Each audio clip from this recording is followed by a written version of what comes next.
In this section we're going to look at dielectrics and we're going to look at susceptibility, permittivity and the dielectric constant.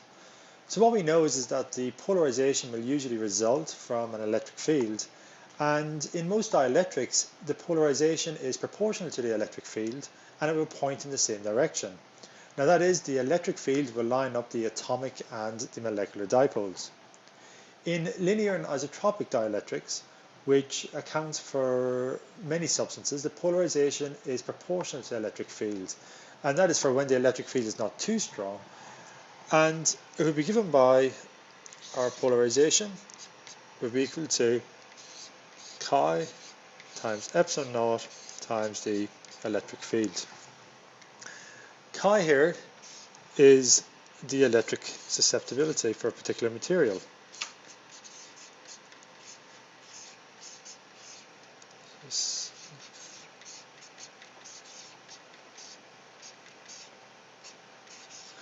And this will depend on the microscopic structure of that particular substance.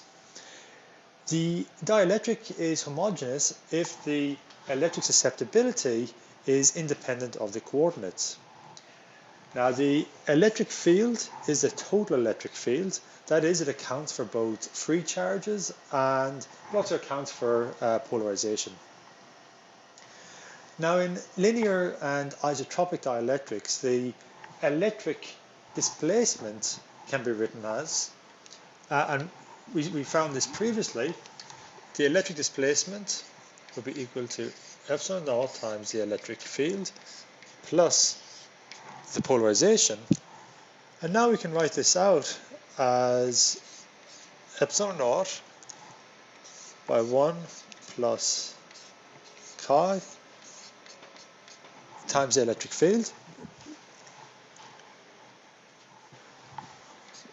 which would be equal to epsilon naught times epsilon r, where epsilon r now is the relative permittivity, times the electric field, which is equal to epsilon times the electric field. Epsilon is the permittivity.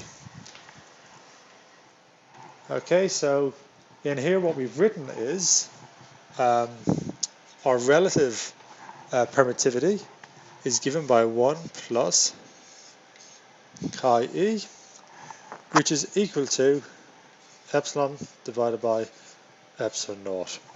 Okay, and the relative permittivity is dimensionless. Okay, so that is, it has got the same units as epsilon naught, which is farads per meter. Okay, so the units of epsilon naught is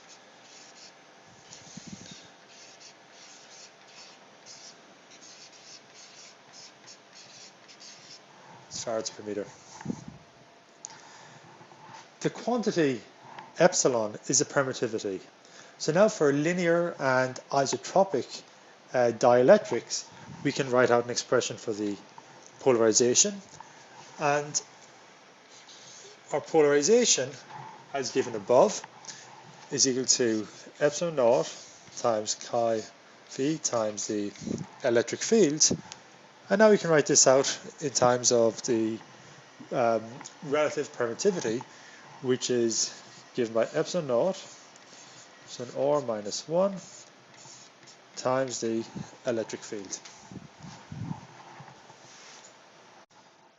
I should also mention that the relative permittivity, of course, is also called the dielectric constant of the material.